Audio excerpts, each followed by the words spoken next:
것이라고 믿습니다.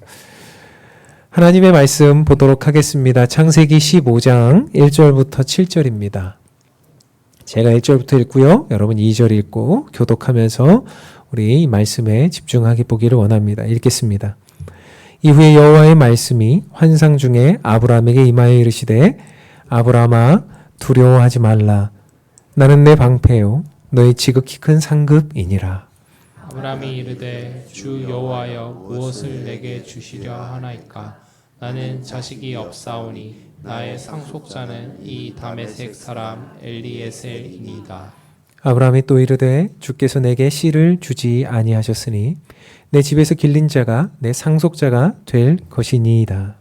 여호와의 말씀이 그에게 임하여 이르시되 그 사람이 내 상속자가 아니라 내 몸에서 날 자가 네 상속자가 되리라 하시고 그를 이끌고 밖으로 나가 이르시되 하늘을 우러러 무별을 셀 수 있나 보라. 또 그에게 이르시되 내 자손이 이와 같으리라.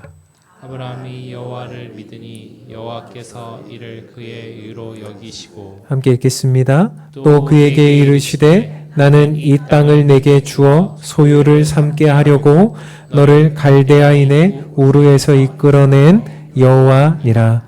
아멘. 여러분 이 말을 아마 들어보신 적이 있으신지 모르겠습니다. 플라토 신드롬이라는 말입니다. 이 플라토 신드롬이라는 말은요, 플라토라고 하는 말에서 왔는데 이 플라토는 고원이라는 뜻입니다. 이 내용은 이런 건데요. 사람이 어떤 일을 할 때 또 목표를 가지고 나아갈 때 예를 들어서 산에 올라갈 때 그럴 때는 크게 어려움이 없다는 것입니다. 물론 힘은 들죠. 또 여러 가지로 숨이 차고 그런 것은 있겠죠. 그러나 사고가 날 위험성은 적다는 것입니다. 목표를 가지고 목적을 가지고 어떤 일을 해야 되기 때문에 그 일을 하기 위해 달려나가는 길에는 사고나 어려움이 적지만 이 플라토 신드롬이 뭐냐면 그 고원에서 내려올 때, 그 산에서 내려올 때 꼭 어려움이 생기거나 사고가 난다는 것입니다. 그래서 우리가 등산을 할 때는 올라갈 때보다 내려올 때 조심해야 된다라고 이야기하는 것도 이 플라토 신드롬 때문이죠. 우리가 어떤 엄청난 일을 성취하고 난 이후에 그리고 나서 우리들의 인생에 어려움이 찾아오는 것도 이 플라토 신드롬 때문입니다. 어떤 사람이 돈을 많이 벌고 싶은데 복권이 당첨되거나 아니면 일확천금이 생겼을 때 그의 인생이 그 이후로 어려워지는 것도 다 플라토 신드롬 때문입니다. 큰 시험을 마치고 몸이 아프거나 때론 큰 프로젝트를 마치고 우울감이 찾아오는 것도 다 이 플라토 신드롬의 일환이라고 볼 수가 있겠습니다. 오늘 아브라함도 비슷한 상황에 처해 있습니다. 오늘 본문이 시작하는 15장 1절을 보니까 이렇게 시작하고 있어요. 이후에 이렇게 시작하고 있습니다. 이것을 개역 한글판에 보니까요. 이 일 후에라고 기록되어 있는데 이 일이 무엇입니까? 이후가 무엇입니까? 우리가 14장에서 그것들을 살펴보았습니다. 우리가 지난주에 14장을 살펴보았을 때 아브라함과 어떤 일이 일어났습니까? 그 당대 그 지역사회에서 전쟁이 벌어졌습니다. 4명의 왕과 5명의 왕이 전쟁을 했습니다. 이 나라들이 전쟁을 하면서 이 4나라 왕이 5나라 왕을 이겼습니다. 이 4나라 왕이 5나라 왕을 이기고 나서 그 5나라에 있는 모든 소유와 그리고 사람들을 다 붙잡아 갔습니다. 근데 이 5나라에 속한 사람 중에 아브라함의 조카였던 롯이라고 하는 사람이 있었지요. 그래서 롯이 잡혀갔다는 소식을 듣고 아브라함이 자신들의 집에서 이렇게 종으로 있었던 318명을 데리고 이 4왕을 쫓아갑니다. 그래서 결국 어떻게 합니까? 그 4왕에게서 사람들과 롯과 그리고 수많은 빼앗아간 것들을 다 다시 빼앗아 오는 그런 엄청난 일이 발생합니다. 사실 이 4왕은 군대입니다. 그런데 아브라함이 자기가 키우고 길렸던 318명을 데리고 가서 이 4왕을 쳐부수고 이것을 다시 다 뺏어왔다는 것은 엄청난 성과입니다. 말도 안 되는 일이 일어난 것이죠. 아브라함의 마음속에는 여러 가지 마음들이 그 안에 있었을 것입니다. 한편으로는 뭔가 좀 괜찮은데? 이런 엄청난 성공을 이루었으니 나 좀 멋있는데? 이런 생각을 했을지도 모르겠어요. 여러 가지 그런 생각들, 그러면서도 하나님의 은혜를 생각했겠죠. 하나님이 나를 도와주셔서 이런 일들이 있었구나. 어찌됐든 롯을 구출해 오는 길에 아브라함은 그런 성공에 도취되어 있었을 것입니다. 그런데 여러분, 아까도 말씀드렸던 것처럼 플라토 신드롬 아니겠어요? 그렇게 성공했고 또 정말 뭔가 목표를 이루었을 때 이 마음속에 또 한편에 찾아오는 생각은 무엇이었을까요? 나는 고작 318명밖에 없는데, 저쪽 왕은 내 왕인데 전열을 정비하고 사람들을 모아서 다시 나에게 쳐들어오면 어떻게 하지? 내가 그 왕들을 막아낼 수 있을까? 내가 저들을 막아낼 수 있을까? 지금 아브라함의 마음속에는 또다시 걱정과 근심과 두려움이 찾아 들어오기 시작했다는 것입니다. 게다가 자기 현실을 보니까 어때요? 자기는 죽어도 상관없죠. 자기는 이제 살 만큼 살았죠. 근데 하나님께서 자기를 향해서 약속하셨던 자녀도 없는 상황입니다. 하나님께서 나에게 약속하신 자녀도 없고, 나는 나를 보호해 줄 사람도 없고, 내 노년에 나를 이끌어주고 봉양해 줄 자녀들도 없는 상황에서 하나님은 어떤 약속을 이루어 주고 싶으신 것일까? 이런 여러 가지 마음들이 찾아오기 시작했다는 거예요. 그래서 한쪽으로는 정말 그 목표를 이루었다라고 하는 그런 마음의 기쁨들이 있었겠지만, 또 한편으로는 그 마음속에 두려움과 어려움, 그리고 자기 현실을 바라보는 마음 때문에 우울한 감들이 찾아 들어오기 시작했다는 것입니다. 여러분, 우리들의 인생 속에 이런 생각들이 들 때가 많습니다. 우리가 어떤 일을 이루고자 막 달려갈 때는 사실은 우울감에 빠지기는 어렵습니다.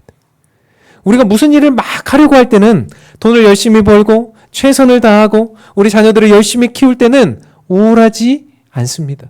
그런데 어떻든가요? 다 이루어 놓고 자녀들이 출가하고 성공을 이루어 놓고 재산도 있을 만큼 있으면서 뭔가 모르게 이렇게 다 해놓고 난 이후에 어떤 일이 발생하죠? 우리들의 인생에 나는 과연 뭔가? 나는 과연 어떤 상황인가? 나는 이대로 있다가 과연 내 인생이 어려워지는 것은 아닐까? 하는 두려움이 찾아오는 것이죠. 아브라함은 그런 두려움 가운데 있었습니다. 그런데 이 상황 속에서 지금 어떻게 하나님이 어떤 것을 보여주십니까?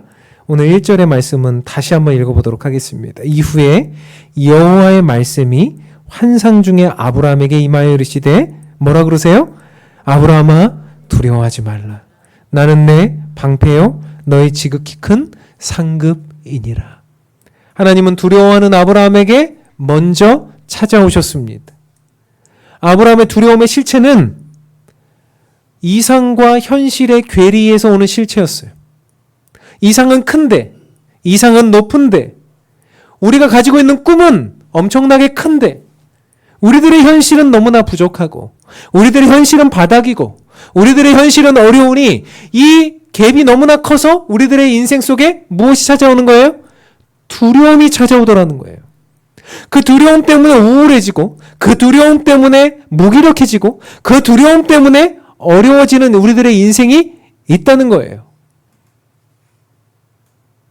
중고등학생들 공부 잘하는 애들이 우울감에 더 잘 빠져요. 그렇죠?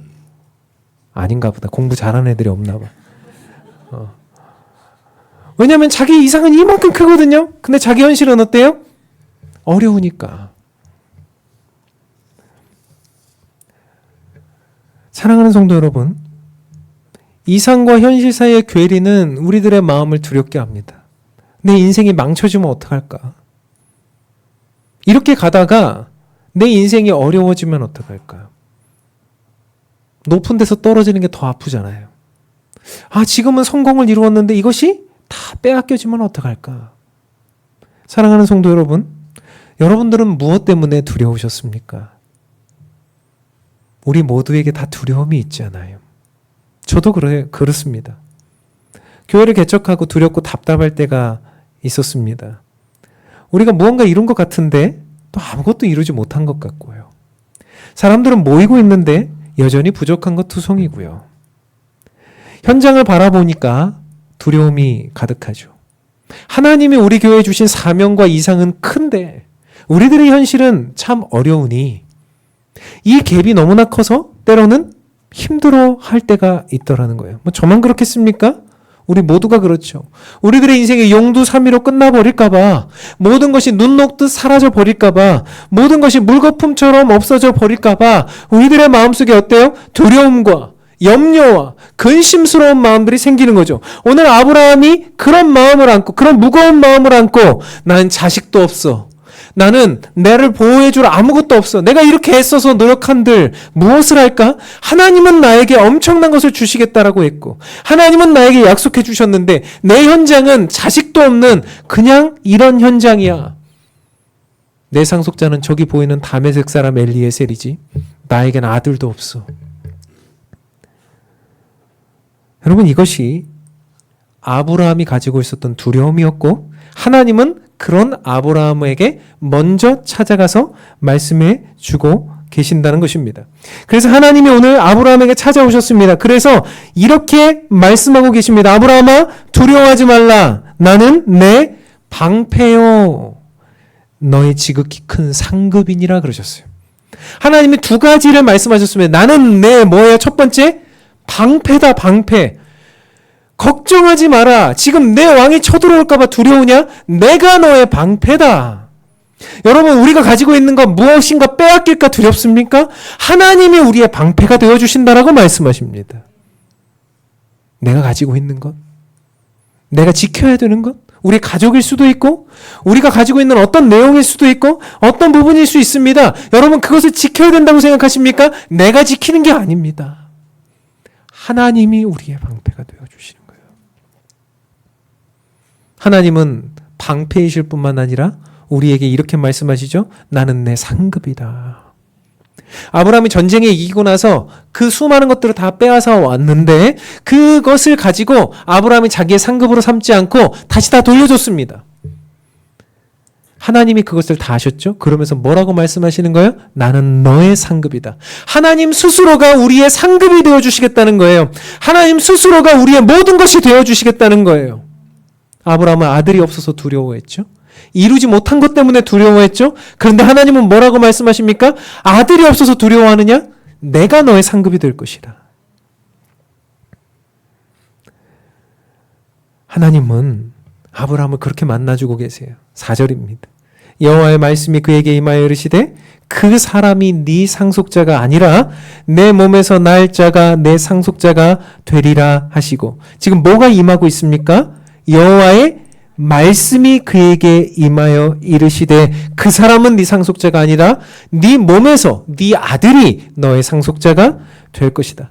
여러분, 우리가 염려하면 말씀이 임하질 않아요. 우리가 근심하면 말씀이 아무리 말해도 들리지가 않아요. 여러분, 우리의 마음속에 두려움을 없애야 말씀이 들립니다.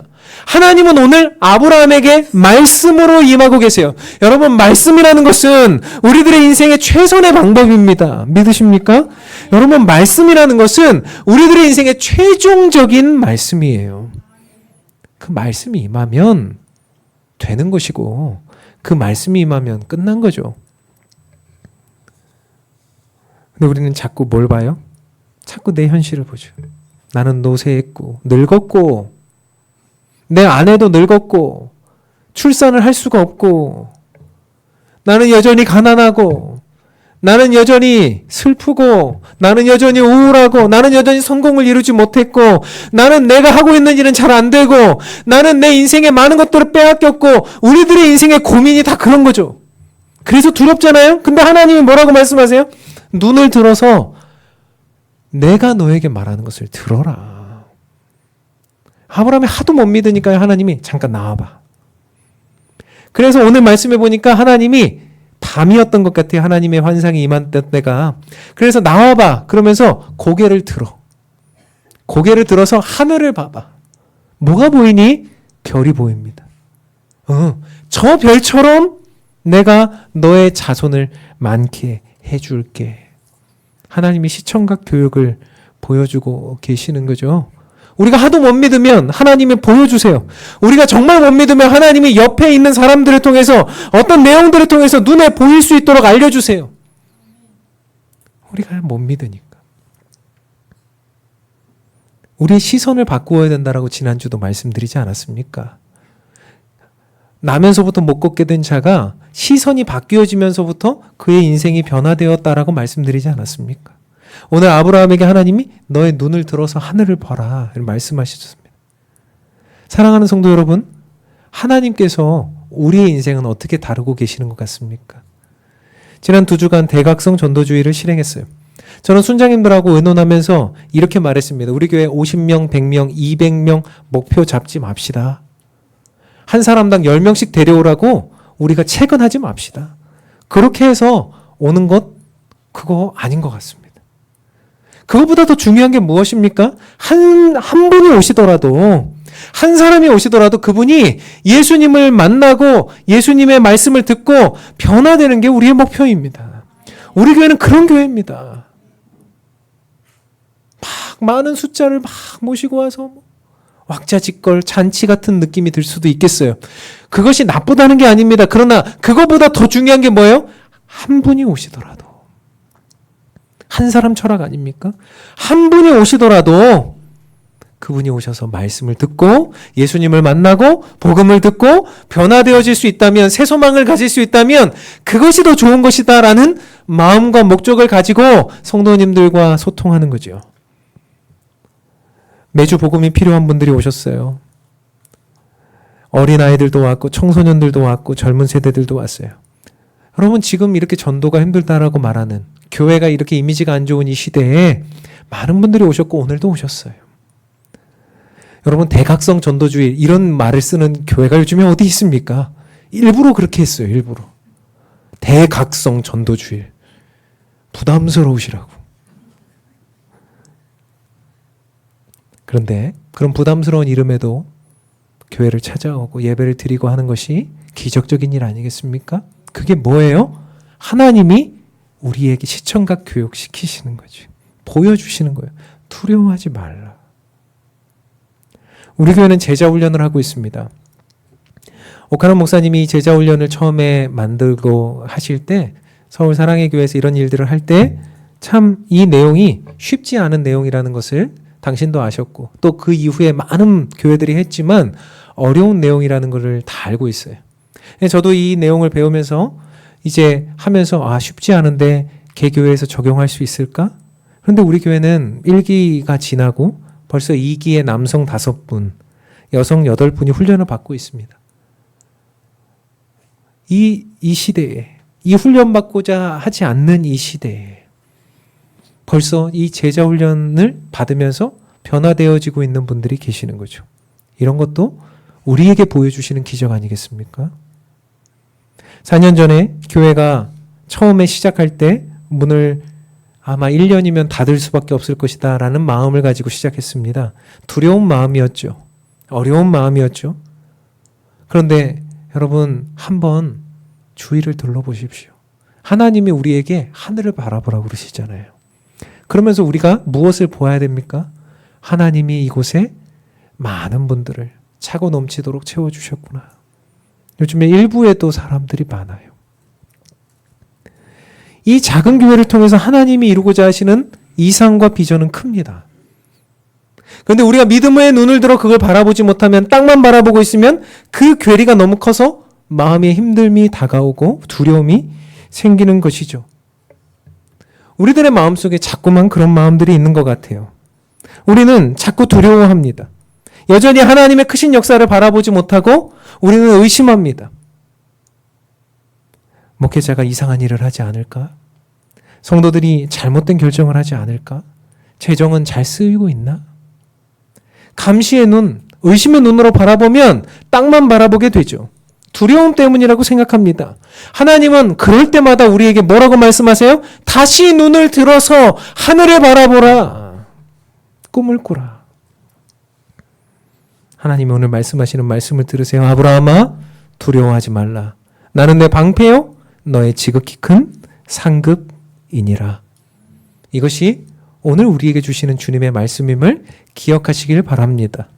근데 하나님께서 우리에게 이런 말씀을 주시면서 이제는 약속하자, 언약하자, 그것을 보증으로 확증하자, 이렇게 말씀을 하셨어요. 그러니까 하나님 말씀만 해주신 게 아니라 환상만 보여주신 게 아니라 확실한 약속을 보여주고 계시는데 그래서 하나님은 두 번째로 언약을 확증하시는 장면을 우리에게 보여주고 계시는데 오늘 본문 우리가 읽지 않았던 그 다음 구절 9절 10절에 보니까 그 계약식이 바로 이런 내용입니다. 9절 10절입니다. 같이 한번 읽어보죠. 읽겠습니다.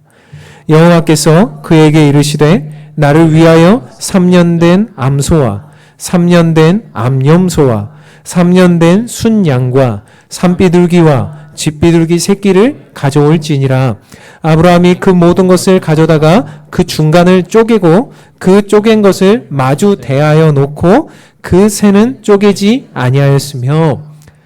여러분 고대 시대에는 계약을 할 때 어떤 내용에 대한 계약을 할 때 이렇게 했습니다. 소를 가져오고 양을 가져오고 염소를 가져오고 새를 가져와서 반을 쪼갭니다. 이렇게 쪼갰는지 이렇게 쪼갰는지는 모르겠어요. 근데 반을 쪼개서 그것을 어떻게 하냐면 마주보게 놓습니다. 이렇게 쭉쭉 놓습니다. 그러면 양 당사자가 계약을 하는 양 당사자가 이 쪼개진 고기 사이로 어떻게 합니까? 지나가요. 이쪽에서 지나가고 저쪽에서 지나옵니다. 그러면서 서로가 지나가죠. 그러면 지나가면서 서로 약속한다는 것을 이야기하는 것인데 이 약속의 의미가 무엇입니까? 너나 나나 이 약속을 어기면 이 동물처럼 된다. 반 쪼개진다. 이런 약속의 계약이에요, 이게. 그래서 지금 같으면 뭐 종이에 도장을 찍고 뭐 인감을 띄고 뭐 우리가 뭐 등기를 하고 뭐 이런 것들이 지금의 계약의 모습이지만 그 당대에는 종이도 없고 기관도 없고 아무것도 없기 때문에 이런 방식, 이 쪼갠 고기 사이를 지나가면서 너랑 나랑 이 계약을 어긴 사람 그 누구든 이 동물처럼 된다. 이것이 그 당시의 계약의 모습이었습니다. 그런데 이것은 평등한 조약일 때 이야기고요. 불평등한 조약도 있었습니다. 불평등한 조약은 뭐냐면 누구와 누구 관계에서 그런 불평등한 조약을 맺냐면요. 주인과 종과 같은 사이에서 계약을 맺을 때 그렇게 불평등하게 맺어요. 주인과 종이 같은 형식의 계약을 맺습니다. 그러면 동물을 쪼개놓고 주인하고 종이 계약을 맺을 때 내가 너한테 얼마를 줄 테니까 우리 집에 와서 일해줄래? 이렇게 하는 계약을 맺는다고 생각해 보세요. 그러면 주인과 종이 둘 다 지나가는 게 아니고 이 불평등한 조약에서는 누구만 지나갈까요? 어떻게 그렇게 잘하세요? 종만 지나가요. 그러면 주인은 그 약속을 어겨도 책임이 없지만 누가? 종은 그 약속을 어기면 이 동물처럼 쪼개진다. 이게 바로 불평등한 조약이에요. 보통은 주인과 종, 또 높은 사람과 낮은 사람, 왕과 신하 이런 계약을 맺을 때 이런 불평등한 조약이 맺어집니다. 오늘 이 장소에서 맺어진 조약은 어땠을까요? 아브라함과 누구예요? 하나님, 인간과 하나님, 피조물과 창조주 이런 계약을 맺는데 어떤 장면이 일어나나 보십시오. 17절입니다. 읽겠습니다. 해가 져서 어두울 때에 연기나는 화로가 보이며 타는 횃불이 쪼갠 고기 사이로 지나더라. 아멘이죠. 여러분 여기서 누가 지금 지나가고 있습니까? 무엇이 지나가고 있습니까? 하나님의 임재를 상징하는 횃불, 불이 그곳을 지나가고 있죠. 여러분 그러면 누가 지나간 거예요? 하나님이 지나갔습니다. 아브라함과 하나님이 계약을 맺는데 아브라함은 안 지나가고 누구만 지나가요? 하나님만 지나갑니다. 누가 종의 모습입니까? 왕이신 우리의 주인이신 하나님이 종의 모습을 하고 그것을 지나가십니다. 이 계약에서 아브라함 너는 지키지 못할 수도 있어. 그런데 내가 지킬게. 내가 책임질게. 이 계약은 너와 내가 하는 계약인데 너와 내가 하는 이 계약 속에 네가 그 약속을 못 지켜도 내가 죽을게. 하나님이 아브라함을 향해서 이런 엄청난 불평등한 계약을 하고 계시는 거죠. 실제로 아브라함과 그 후손들이 약속을 지키지 못해서 하나님이 죽으시는 일들이 있었습니다. 하나님이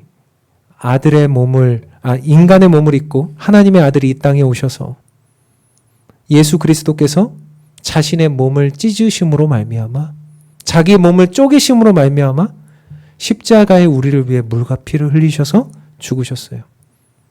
인간의 부족함 때문에, 우리가 언약을 지키지 못했기 때문에, 우리가 하나님과의 언약을 어겼기 때문에 하나님 자신이 죽으시는 역사가 일어난 거예요. 우리를 살리기 위해요. 아브라함을 살리기 위해, 인간을 살리기 위해, 저와 여러분을 살리기 위해 예수님이 인간이 되셔서 직접 죽어주셨고 자신의 몸을 찢으셨고 자신의 몸을 그곳에 내어주셨다는 거죠. 사랑하는 성도 여러분, 무엇이 두렵습니까? 이상과 현실이 괴리가 커서 두렵습니까? 두려워할 것이 없으면 우리들의 인생 속에 그 모든 것을 이루시는 분이 우리 예수님이시기 때문에, 나를 위해 자신의 모든 불평등함에도 자신의 목숨을까지도 내어주시는 그분이 이 약속의 당사자 되시기 때문에 우리의 두려움은 사라져야 마땅합니다.